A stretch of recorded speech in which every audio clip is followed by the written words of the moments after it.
From Montana's news leader, this is the MTN Noon News. Good Friday afternoon. Thank you for joining us on the Noon News. I'm Victoria Hill in for Andrea Lutz. The boundaries for Montana's new congressional districts are set. But first, 5 months after Bozeman police discovered a 79-year-old man dead in his apartment, detectives now believe it was a homicide. Evidence at the scene shows Stephen J. Kilwine likely knew his killer. Forensic evidence is still being processed for the June murder. If you have any information that might help detectives solve this case, contact the Bozeman Police Department.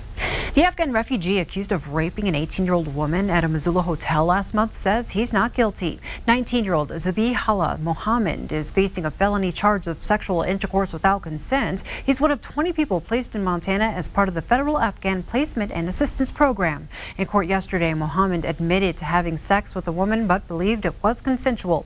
Court documents show Mohammed and the woman were together at a bar before going to the hotel. Mohammed's next court appearance is set for December 9th. More than 100 Montana soldiers are heading out today for a year-long deployment. Members of the Montana's National Guard's 163rd Alpha Company gathered for a ceremony on Thursday in Billings. Montana Governor Greg Gianforte was on hand for the special moment. The soldiers will likely end up serving in Kuwait. The boundaries for Montana's new congressional districts are set. MTN's Mike Dennison shows us the map in which political party got their way.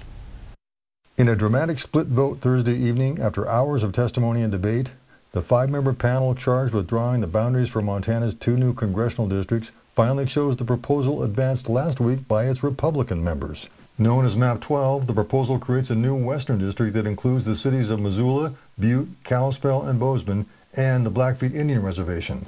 But the western district will not include Helena or Lewis and Clark County, which will be in the newly formed eastern district, along with the cities of Great Falls, Billings, and the rest of eastern and south central Montana. The proposal passed on a 3-2 vote, with MAYLINN Smith, the chair of the Districting and Apportionment Commission, breaking a tie in its favor. She said she felt it was the fairest proposal and that the Western District could be competitive between Democratic and Republican candidates. I think this is a competitive district in the sense that we've shown that the right person can win this district, and it is the district that I find is the fairest for Montana based on the volumes of comments we've gotten. The 2 Democratic commissioners voted no, saying the map created 2 Republican-leaning districts. Democratic Commissioner Joe LAMSON of Helena said in both districts in Map 12, Democrats started out behind the 8 ball, or as he put it, underwater. If you were in a boat, or a boat, and you had the candidates in a boat, and the surface of the water is 50% plus 1 person, the victory.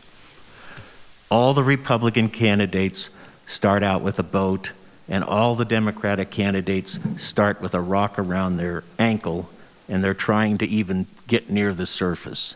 Republican commissioners, however, disagree that GOP candidates would have a clear advantage in the new Western District. Commissioner Jeff ESSMANN of Billings said votes in recent congressional elections in Montana showed that neither party would have had a definitive advantage in that district. Then you look at the 4 House races from the 4 most recent from 16, 17, 18, and 20, when 2 are won by each party, and the average margin there is 1.3%. I don't see how that can be in any way termed non-competitive. Thursday's decision came after months of testimony and debate before the commission, including several hours on this day. Speakers Thursday included former Governor Mark Roscoe, a Republican who said he felt Map 12 was a fair proposal.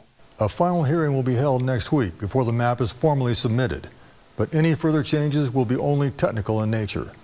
The maps approved here in this room Thursday are the maps where candidates will be running next year. At the Capitol, Mike Dennison, MTN News. Hey, happy Friday, everybody. TGIF as we head into the weekend. Want to throw a quick reminder out there again, when you go to bed tomorrow night, set the clock back 1 hour. We fall back as daylight saving time comes to an end. An extra hour of sleep, I don't think anybody's going to complain about that. Now, we're behind a cold front, so we are cooling down today. We've seen some rain. It's pushing off to our east. Still a slight chance we could see some rain, maybe some snow in the higher elevations, northwest corner of the state. You can see highs today in the 50s and 60s. Now, we're behind cold front number 1. Here comes number 2 that's going to pass through across the weekend, Saturday into Sunday. Will that deliver more moisture, or do we even have more moisture on the back end of that the middle part of next week? I'll let you know coming up. While piles of leaves are quickly disappearing from the Boulevard District in Great Falls through the city's annual leaf collection process, as you can see, plenty of leaves are still being left behind, and that's in part because of the new process the city is using this year.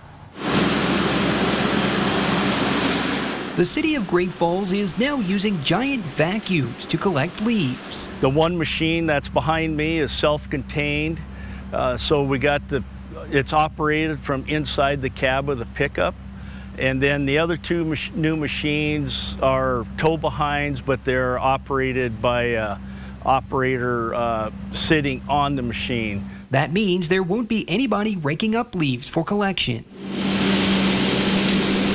All the leaves need to be out on the outer side of the boulevard, not covered up with stuff. If you do cover them, we ask that you uncover them the morning of your scheduled leaf pickup. Any leaves that can't be reached get left behind. We don't have quite the mobility now with these machines. They're faster, but we do need a little more open space.